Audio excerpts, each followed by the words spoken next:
Propriile. Îmi construiesc propriile proiecte din lemn cu răbdare și precizie. Îmi urmez propriile principii fără să mă abat de la ele. Îmi dezvolt propriile metode de antrenament bazate pe experiență. Îmi creez propriile oportunități prin muncă și disciplină. Îmi stabilesc propriile obiective și le ating pas cu pas. Îmi construiesc propriile unelte atunci când am nevoie de ele. Îmi aleg propriile drumuri și le urmez cu încredere. Îmi definesc propriile standarde și le respect în fiecare zi.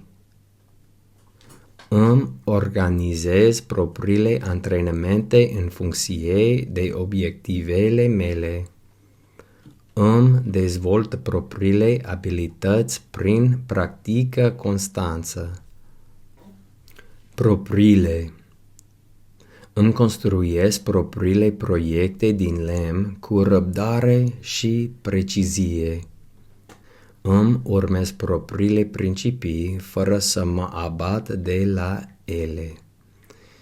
Îmi dezvolt propriile metode de antrenament bazate pe experiență. Îmi creez propriile oportunități prin muncă și disciplină. Îmi stabilesc propriile obiective și le ating pas cu pas. Îmi construiesc propriile unelte atunci când am nevoie de ele. Îmi aleg propriile drumuri și le urmez cu încredere. Îmi definesc propriile standarde și le respect în fiecare zi. Îmi organizez propriile antrenamente în funcție de obiectivele mele. Îmi dezvolt propriile abilități prin practică constanță.